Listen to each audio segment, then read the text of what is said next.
Andũ erĩ nĩ makuĩte kumana na kĩrĩa kĩrecirĩrio nĩ thutha wao kũnyua njohi maraheirwo nĩ mũrata ũrĩa maumĩte itũra rĩmwe rĩa Kiababu Ikino, nao andũ angĩ 6 nĩ mararigitĩirwo thibitarĩ-inĩ wa Kiababu na maretĩkĩrio kũinũka. Nĩ kũigua atĩ nĩ gũkerwo kana mũndũ agatuĩka nĩ agĩka atĩa nĩ atũnengerana nĩ twanyua.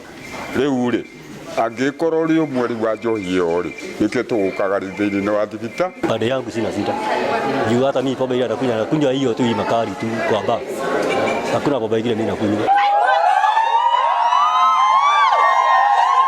Mutumia wa Francis wa Rũingĩ augĩte mũthuri wake na andũ angĩ manyuire njohi ĩrĩa mareheirwo nĩ mũrata wao Jumatatũ, no akĩrwara ũtukũ na gũtwarwo thibitarĩ na thutha ũcio agĩkua. Kinya thaa thita akĩnjĩra ruo nĩ rũkĩrire njĩte mami, tũkĩmũtwara Kiababu.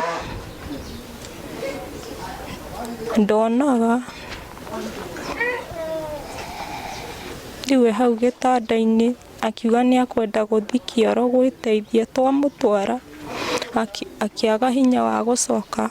Thikũ ĩmwe thutha ũcio mwanake ti Joseph Kĩarie wa itũra o rĩrĩ nake akĩnyua kĩrĩa marauga nĩ gacohi kanini, no kahinda kanini thutha-inĩ akĩanjia gũtahĩka na kũrĩo nĩ mũtwe.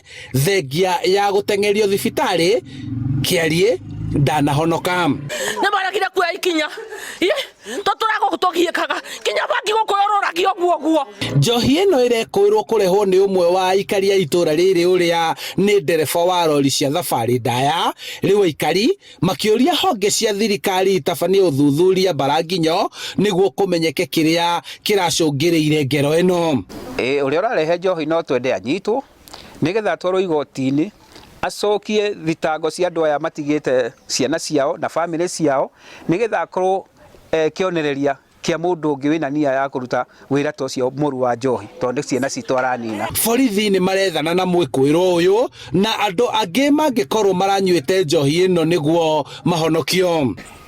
Sheria yoyo niguo mundu uyu atwire kuri arutete njohi teyo tondu ona taru ucio umarehagira ri ni friend yake mwana gikia my sister muno tondu na ngĩokena Ikino ahura thimu ati kiaria mukore Ikino no ti mũrata wako muteithia ni undu wari ni mũrata wa njohi. Handũ-inĩ ha Inooro TV kuma Kiababu Ikino Githunguri kaunti-inĩ ya Kiababu, njĩtagwo Charles Gĩkunga wa Kariũki.